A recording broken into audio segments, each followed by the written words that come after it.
আসসালামু আলাইকুম প্রিয় ছাত্রছাত্রীরা, তোমরা কেমন আছো? আশা করি সকলে খুব ভালো আছো। আজকে আমি তোমার সামনে হাজির হয়েছি হাইমেন্দ্র 2025 তোমরা মাধ্যমিক যে দেবে তার ভৌত বিজ্ঞানের লাস্ট মিড সেশন নিয়ে।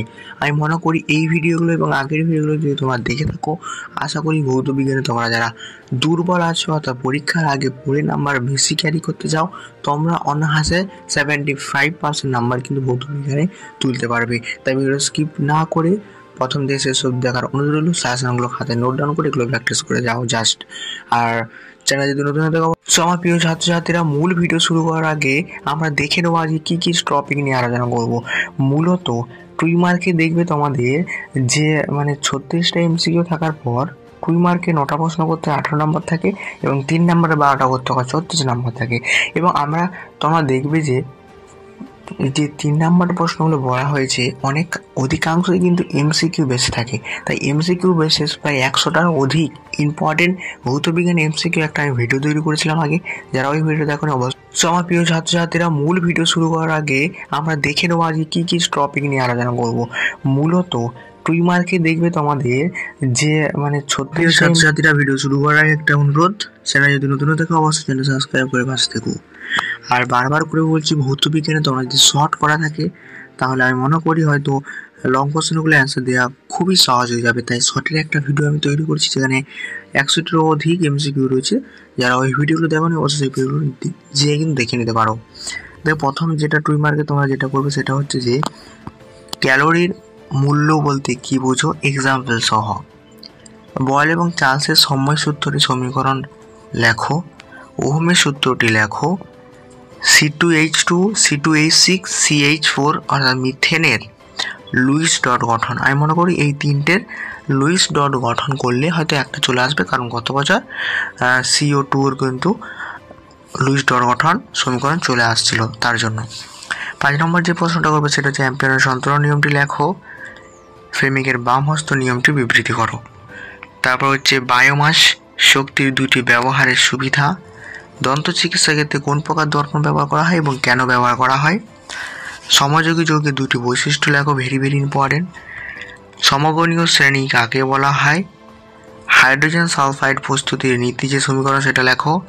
সরলতম অ্যালকালির নাম এবং সংক্ষেপ লিখতে বলেছে। আধুনিক পর্যায় সূত্রটি বিবৃতি করো। তড়িৎযোগী এবং সমযোগী যৌগের মধ্যে দুটি পার্থক্য। লেন্সের আলোক কেন্দ্রের সংজ্ঞা দাও চিত্রসহ। এবছরের জন্য ভেরি ভেরি ইম্পর্টেন্ট তোমাদের। তারপরে যে প্রশ্নটা করবে, গ্যালভাইজেশন কাকে বলা হয়। ডিডেনস্টার স্পিরিট কি। 220 ভোল্ট 100 ওয়াট বাতি রোধ এবং প্রবাহ মাত্রা কত। আশা করি এরকম করা পারবে।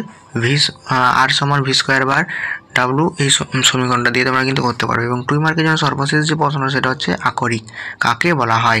আশা করা যায় এই 2 মার্কের এতগুলো প্রশ্ন করলে হয়তো এখান থেকে 6 থেকে 7টা কমন হাসে পাবে।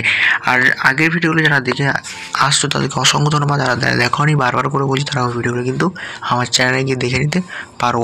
এরপর আমরা সরাসরি আমাদের 3 নম্বরে যে প্রশ্ন রয়েছে সেই 3 নম্বর প্রশ্নগুলো আমরা চলে যাব। কোনো প্রকার বুঝতে অসুবিধা হলে অবশ্যই কমেন্ট করো। চ্যানেল যদি রয়ে থাকে অবশ্যই চ্যানেলটা সাবস্ক্রাইব করে পাশে দেখো।